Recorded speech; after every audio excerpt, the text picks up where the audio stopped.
An alternative would be to drown in female saliva. Wouldn't it be wonderful to be covered all over in women's spit?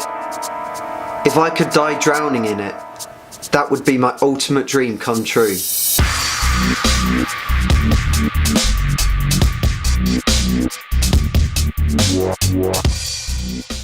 Right, today we're going to be talking about Issei Sagawa. Absolute nutter. This is a story about violence, murder, rape, cannibalism. I'm running out of fingers. Like, injustice, shitty law system. It's absolutely mental. And yeah, I thought I'd share it with you. So here we go. Issei Sagawa, Saga-chan, as I call him, he was just a normal guy. He was just a normal guy. He was smart, he was intelligent, and in the end he killed and ate someone. But that's not the most mental thing. The most mental thing is that he got off scot-free. So this is his story. So he was born prematurely on April 26th in 1949, and apparently at that time he was so small he could fit into one of his father's palms, just like little baby Issei there, just like, are you right, mate? Don't eat women when you're older, okay? Don't eat women. And then when he grew up, when he was a young child, he often had dreams about him and his brother being boiled alive in a cauldron and being eaten by cannibals. So yeah, that's where it all started, I guess. He imagined killing and eating women throughout his life. He was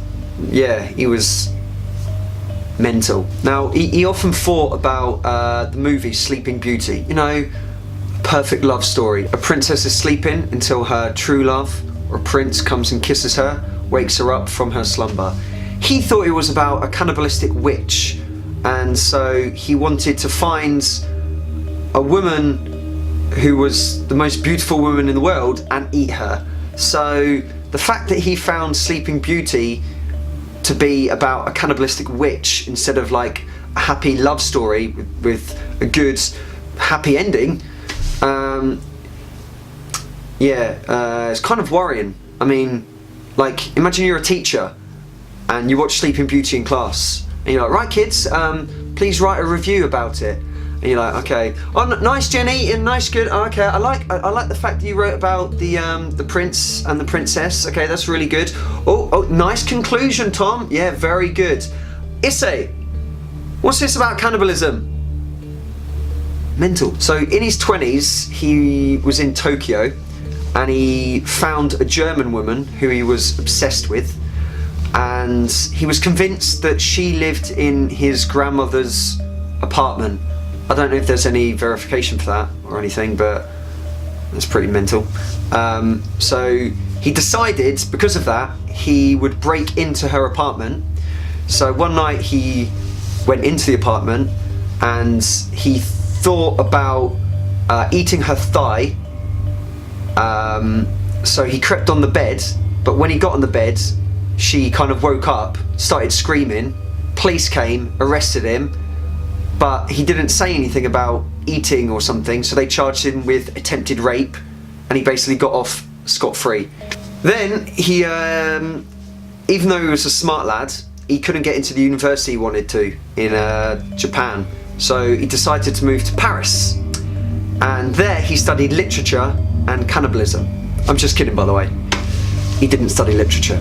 On his course, he fell in love with a girl called Renee. I forgot her last name, so I'm just checking. Renee Harteville. So anyway, he went on a few dates with her, and then he invited her back to his to read poetry together. And when she was at the table, when she was sitting down, he took out a gun and shot her in the back of the neck. And he went on quote saying, if we had gone on one more date, maybe I wouldn't have eaten her. What, you mean because you were full, or what, mate? What does that mean? Oh yeah, if we went to McDonald's, maybe I wouldn't have eaten her entire body. Yeah, good one, mate. So anyway, after he shot her, he then fainted because he doesn't like the sight of blood. We'll see. And then he woke up later, raped the corpse, and this is where it starts to get a bit gruesome.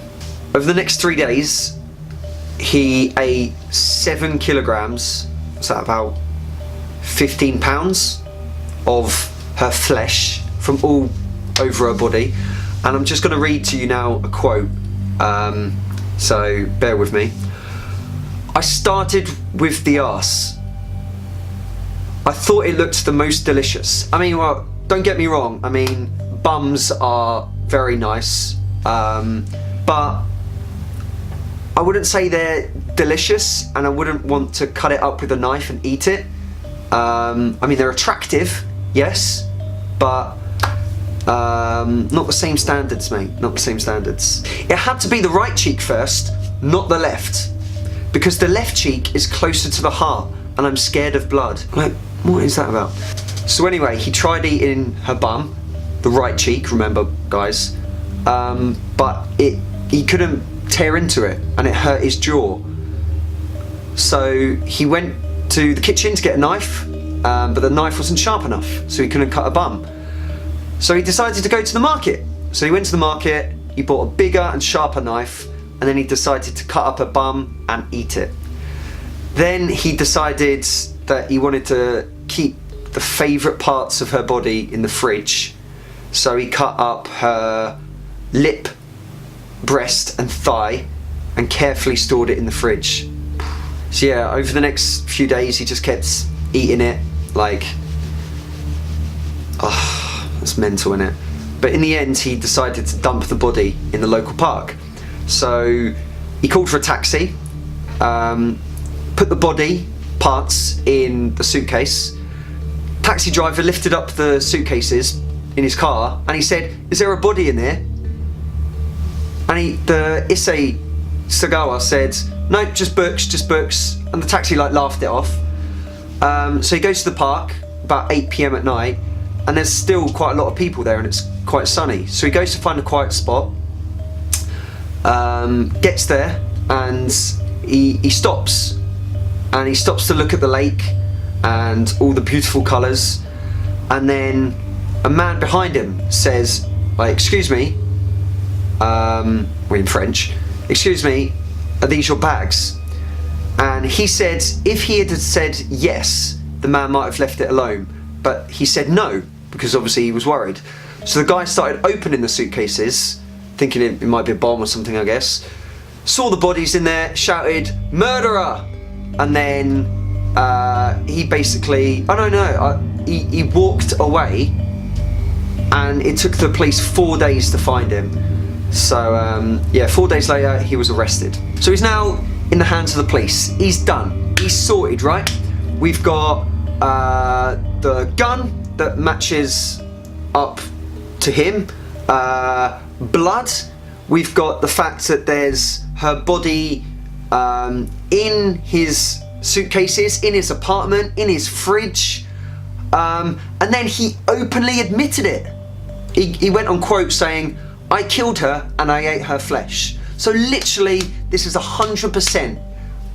Boom, you got him, you got the man, 100%, boom. Justice is served. Or is it? Turns out that he was to be sent back to Japan to be put into a mental asylum. So off he goes back to Japan. The Japanese, they put him into an asylum just until they can process the evidence, process what he's done, and do it their way. So they asked the French for all the evidence. And this is where it gets mental, because the French don't give any evidence. So the Japanese can't prosecute him. And they're saying, well, we know he's done the murder, but why can't you give us the evidence? And the French are just like, well, we're not going to give you any evidence. So now they can't actually charge him, which is, I don't get, what the hell are the French doing? So he goes into a mental asylum, he sees a few psychiatrists, and after a few years he's just declared sane, and he's free to roam the streets of Tokyo yet again. So now he's been let out onto the streets of Japan, and the public kind of embraced him. First of all, he received some book offers. Then an artist came round, was like, can you paint this? He was a guest speaker. He interviewed serial killers. He participated in game shows where they measured like his strength and his speed and all that. He was in a movie which was called Unfaithful Wife, Shameful Torture. And he had to play the role of a bloodthirsty and sadistic sexual predator. I wonder how he prepared for that role. Then, and this is taking the mickey, he was a food critic. I kid you not. He was a food critic. You know, like how some people, well, take me for example, when I was in Peru, I tried alpaca. At that time when I was eating it, my mate was like, what's it taste like? I was like, you know, it tastes like chicken. Can you imagine him? He's like on a TV show. They're like, oh, well, what's it taste like? Human arse, especially the right cheek. But it gets worse. He eventually became a porn star. The girl he had sex with, a very beautiful, attractive 21-year-old girl, she didn't know anything about who he was. She just signed up for a random porn video, as you do. She had sex 3 times with him.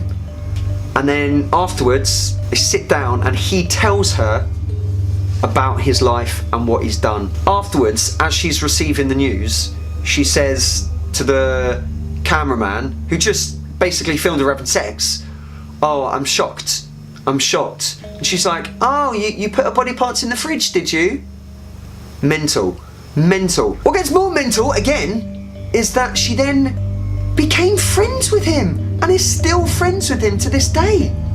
And there's pictures of them together. There's pictures of them naked together. I mean, what are you doing? But they're like happy, they're hugging, they're together. What the mental. I want to end this video with a quote from Issei Sagawa. So, here we go. I would like to invite any woman who wants to kill me to step forward. Beautiful women only. Sexist. That would be the ideal way for me to die. Maybe they can shoot me up with morphine so that I don't feel any pain, although I guess the pain is part of the pleasure. Dying instantly is boring, so I want to save the process of being killed. An alternative would be to drown in female saliva. Wouldn't it be wonderful to be covered all over in women's spit? If I could die drowning in it, that would be my ultimate dream come true. I'm a cowardly man who killed another person, yet I can't face killing myself. So I guess dying at the hands of a woman would be my way to redemption.